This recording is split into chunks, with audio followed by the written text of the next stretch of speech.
welcome back to the Antisocial Planet. Today we're getting into some more Tower of God, the anime this time, and I am having so much fun with the series so far. I know that at some point it is going to crush my heart a lot, but at the moment I'm having some fun. It is also really interesting to get the pacing, right? As someone who is reading the webtoon, I got to choose my own pacing, and I know that I tend to take my time with things and analyze and chat and predict and all of that. So getting to see something that I have seen the source material for, I've read through the source material through, be adapted into an anime is always interesting because of the pacing difference. It definitely feels like we're going through stuff pretty quickly, but again, it doesn't seem like it's overwhelmingly so, and I don't think that someone who didn't know the source material would be lost or feel as if they're rushing through stuff, because there really is deliberately things that aren't being explained to bombs. There's supposed to be some kind of this feeling of not having your footing with this world and all of the things that are going on. I definitely feel like they're doing a good job of it, but it does make me feel like, what are we going to get to everything, or are things going to get taken out? We're already in the crown game, so it does feel as if we're really going through stuff, but I also understand that they have 13 episodes and they have to fit everything into it, and I'm assuming this is going to be all of season 1 in the webtoon is going to be in this season 1. I'm sure once we get into later seasons, like they're doing season 2 right now, that's not going to be all of the stuff from season 2 in the webtoon. There are too many chapters there. There's too much important plot points there. I don't know how they're going to end up pacing that out, but I'm excited to get into some more of this crown game because this is where things start to get complicated. Let's get into the episode. In 3, 2, 1, go. Also, is there like deliberately a glitch at the beginning of the opener? Or is that just a consistent weird thing with my particular viewing of it? I'm always looking for clues, okay? This series makes it so that I'm always like analyzing every single little thing that is given to me, because I'm like, maybe it's important. Maybe it's foreshadowing something like 10 different plot points from now, you know? Even though I do know a good chunk of the series, I'm still always looking for things. Also, I know this song, and every time I hear the sirens in the mixing, my brain freaks out a little bit. My brain's like, those are real sirens. And I'm like, no, they're in the mixing. You know that. You've heard the song.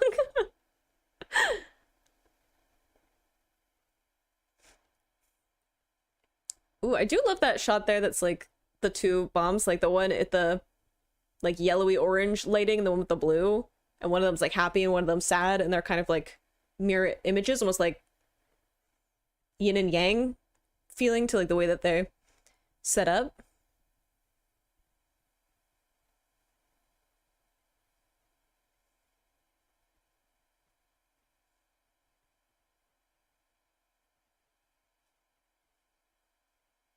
Good transition.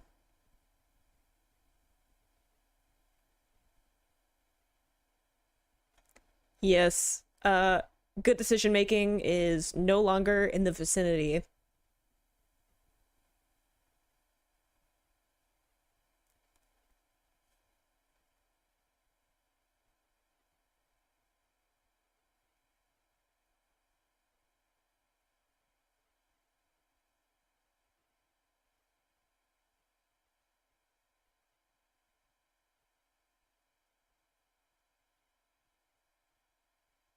Mm-hmm.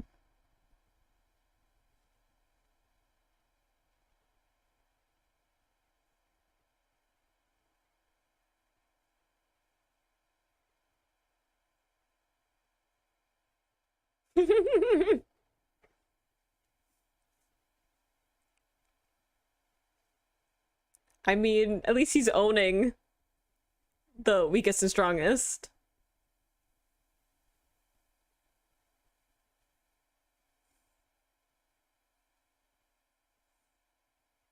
Yep, you're stuck now. Anak does compulsive things that force people to do the things the way that she wants them to. So.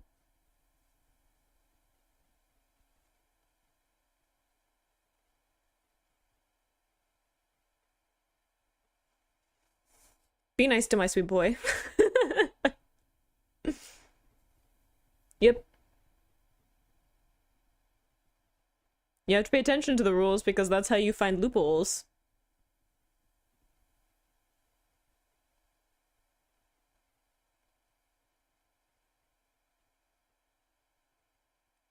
There's just a random spot of blood on the floor.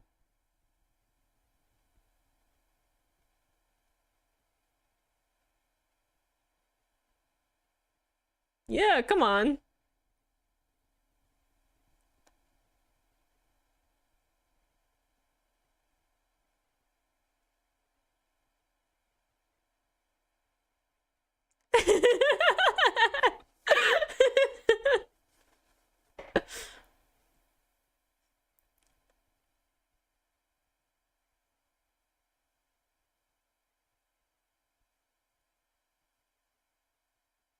I love how we had earlier where Shibitsu was like, oh, we have to wait for around round 3 before we get involved. And then you can see Kun doing a similar tactic.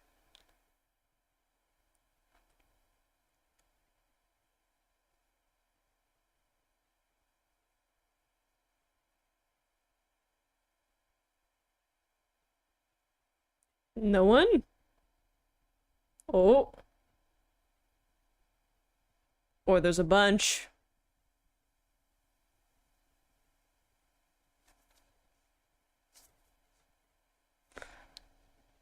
You got this.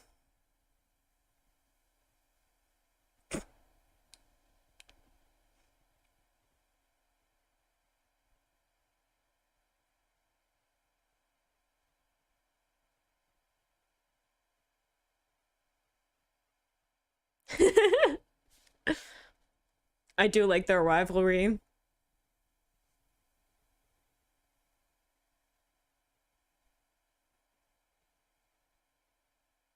Taking a nap.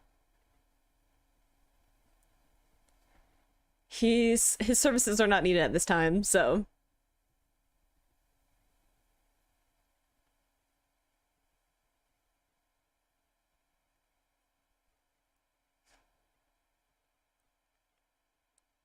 definitely don't underestimate him.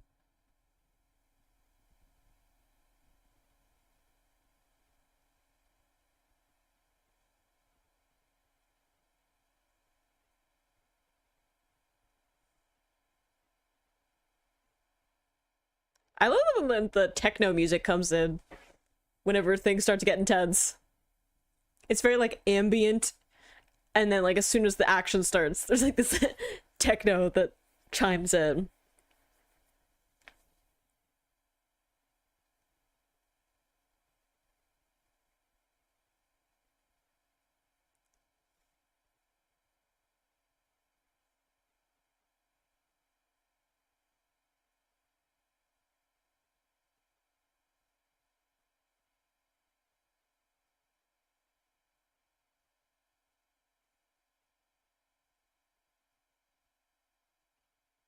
This storyline really is a good way to just show off like different techniques in fighting and power sets and stuff.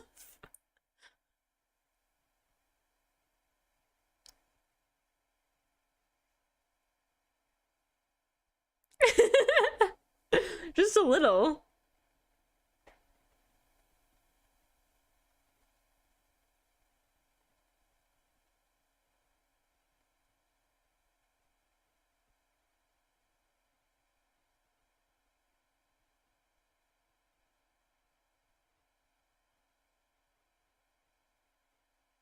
Yep. I love getting to see Shibitsu, like his brain as well. He's such an interesting character to me.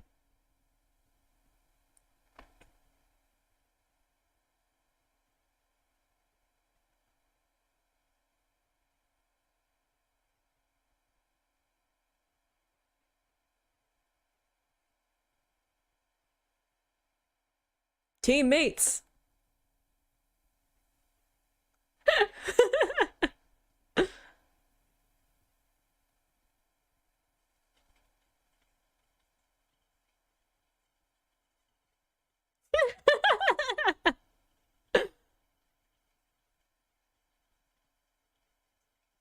Yep, definitely be suspicious of that.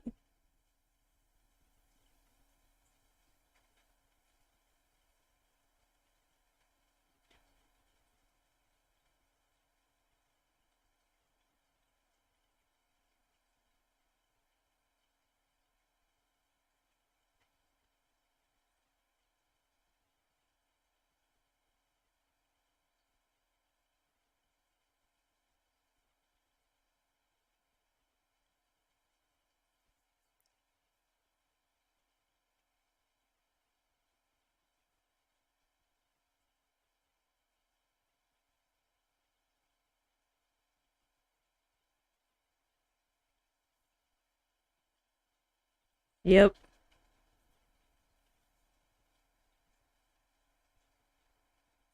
I love the way that they show parallels between the different characters that have like the very strategic, observant way of going about the tests.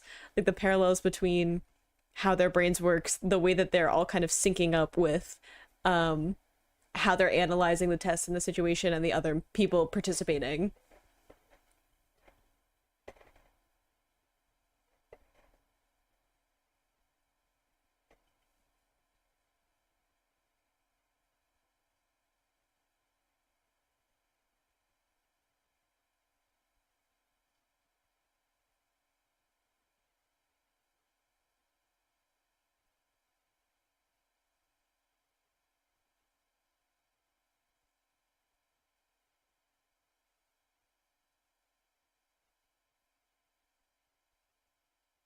Should be paying attention.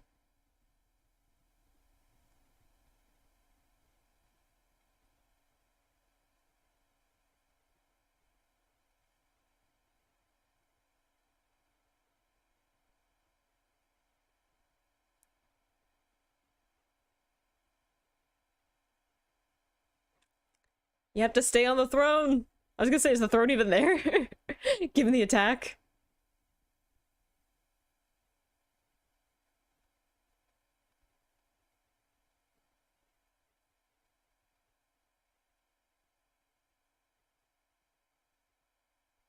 She isn't seated on the throne, though.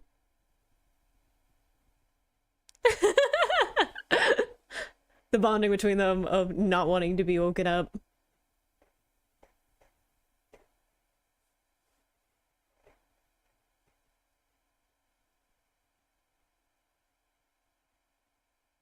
Oh, I forgot how terrifying that was.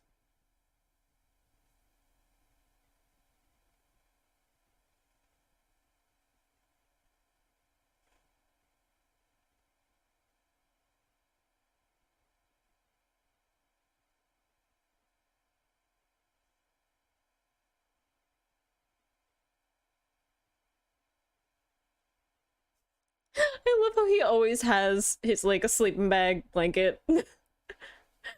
Just hopping around.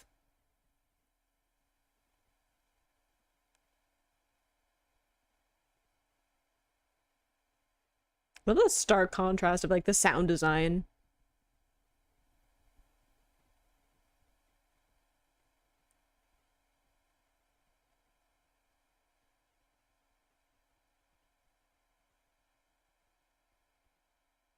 Speaking of kids who should not have ignition weapons.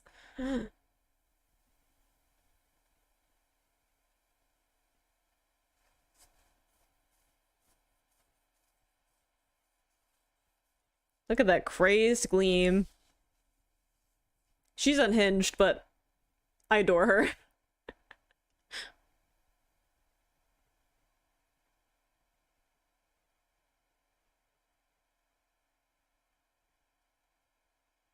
And here's where the rules go out the window.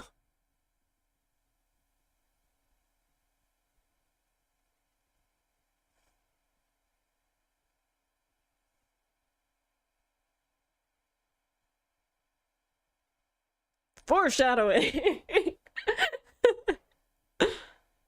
There's so many things where I'm like, oh yeah, that makes way more sense, knowing what else is gonna happen.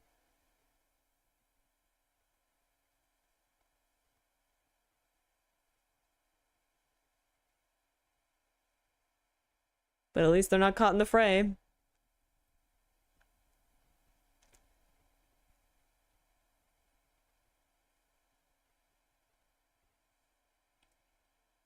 This is where things really go topsy-turvy.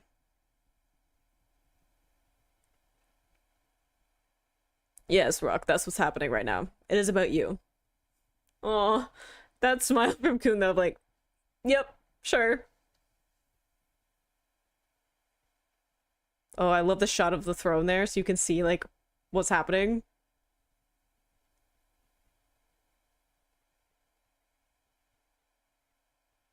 What a scary little person.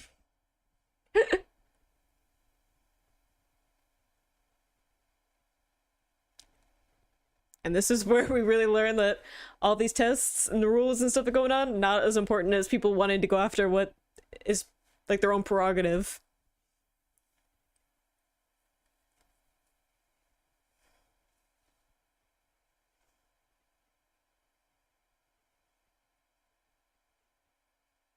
It's not about a game anymore.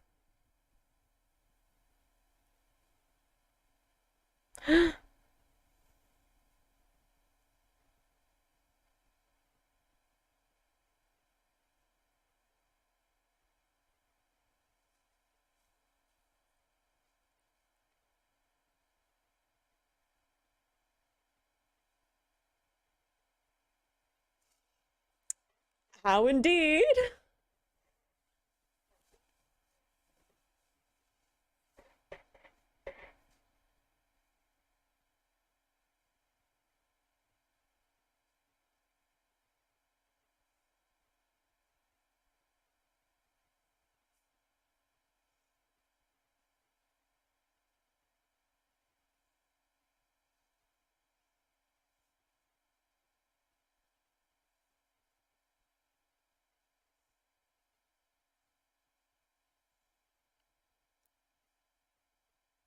A lot of new information coming out now. Been stowed away.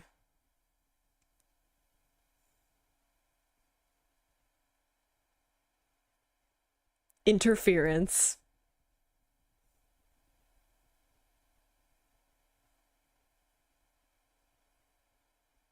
Dismissed.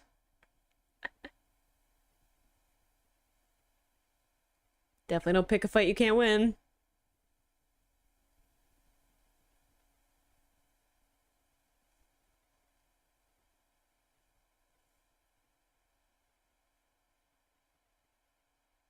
He has shown that he likes bets or deals.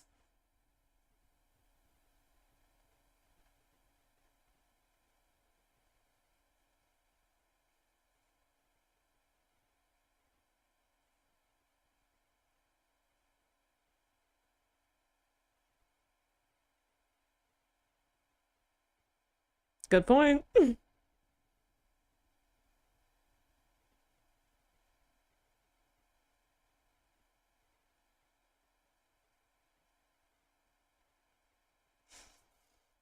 think it's also interesting foreshadowing that we have Bomb being like having to make a choice early on of like, does he keep his word or does he survive?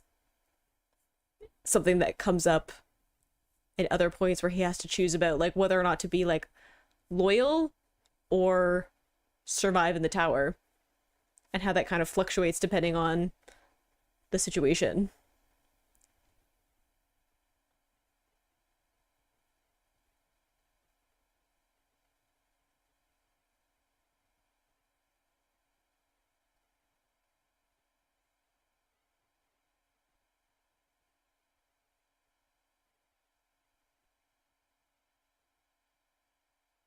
Now it's more interesting because there's no one already guarding the crown, so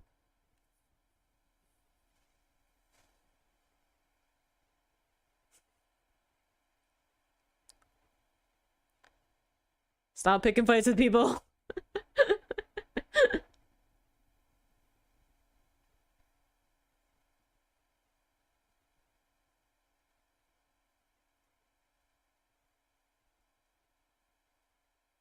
Speaking of imposters and people pretending to be things that they're not.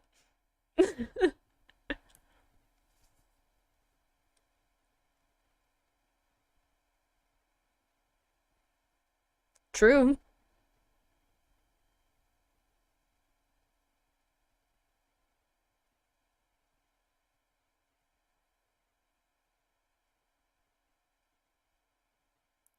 Oh, the irony.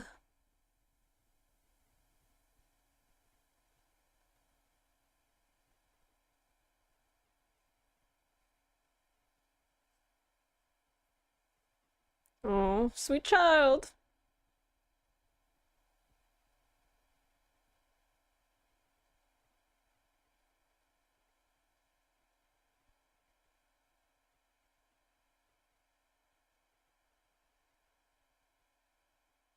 Well, don't sugarcoat it.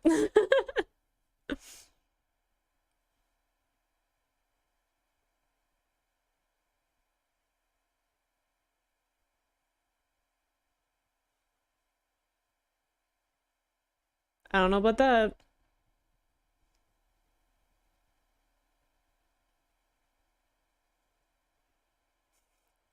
Double turtles.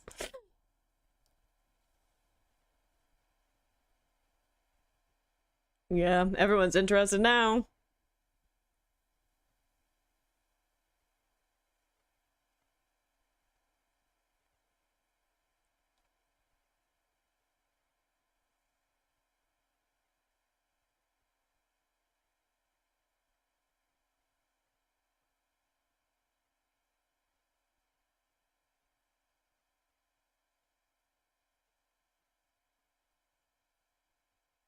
Hmm.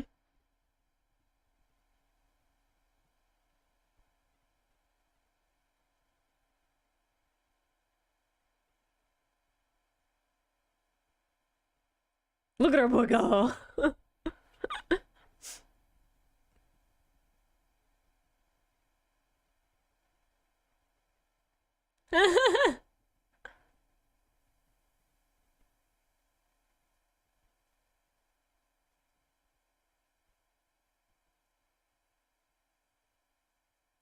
He's playing around. I love how this is like our first time of really getting to see his power and like how good he really is.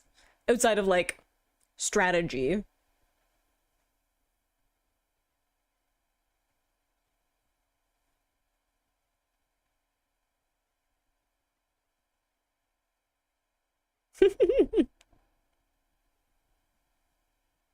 I love how he still sits on the throne.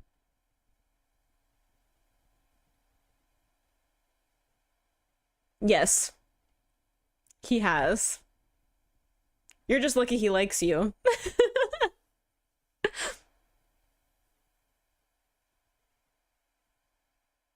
It is clever though to like sit on the throne to be like, okay, fight amongst yourselves for the crown, but you have to sit on the throne to win the match. So I'll just sit on the throne and wait for you to finish each other off.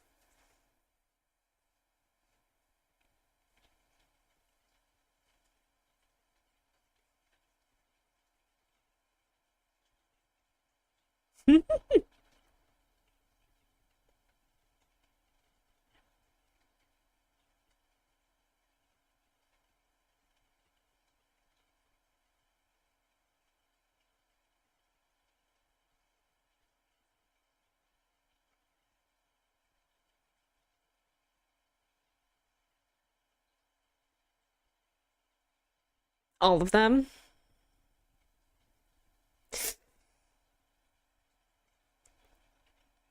I'm gonna try not get super mad. I know it's happening. I know it's coming.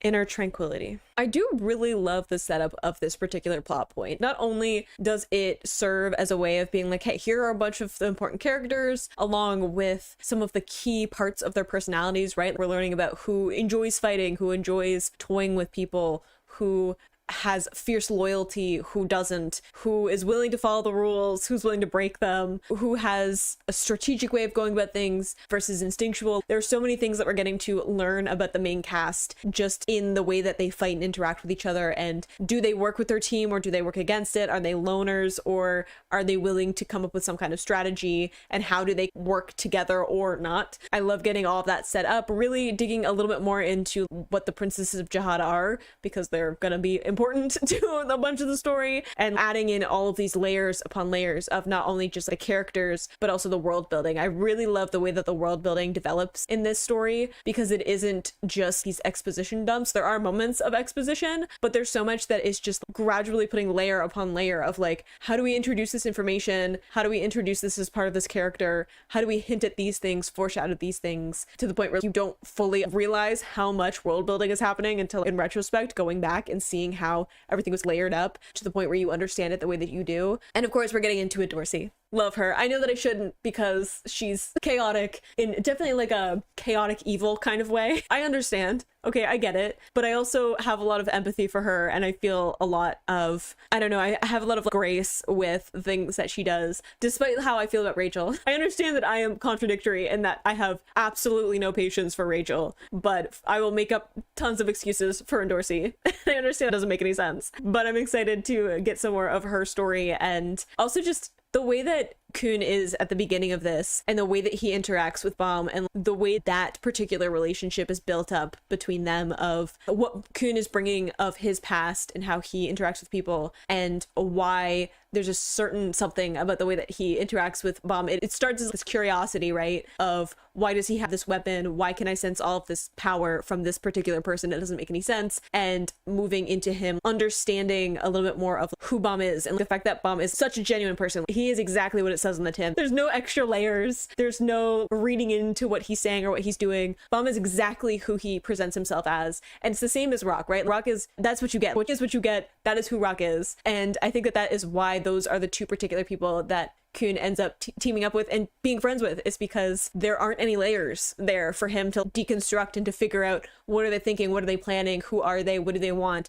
They'll tell him. He just has to be like, hey, what do you want? And they'll give him a completely honest answer for that. And given his mistrust of people, I think that's what draws him to them, is that he knows exactly who they are, and he doesn't have to worry about them hiding it behind anything. Obviously, things get more complicated as the story goes on, but I just love getting to see the dynamics between them. And even though Kun has a lot of secrets and layers, and there are lots of things that kind of need to be coaxed out of him, the fact that Rock is instinctually really good at reading people, so he has a better gauge of who Kun is than I think anyone gives him credit for, and Baum is so willing to trust him anyway that it almost doesn't matter. It's one of those things where he's like, I don't know, you're my friend now, so fierce loyalty to the end. It's just like a really interesting dynamic between those central three, and getting to see them early on and how they fall into step with each other, because there is something like inherently, I know, compatible between like how their personalities work and what they are bringing to the team, especially in contrast to some of the other teams and some of the other dynamics of characters like butting heads, and they don't really know how to read each other and how to interact,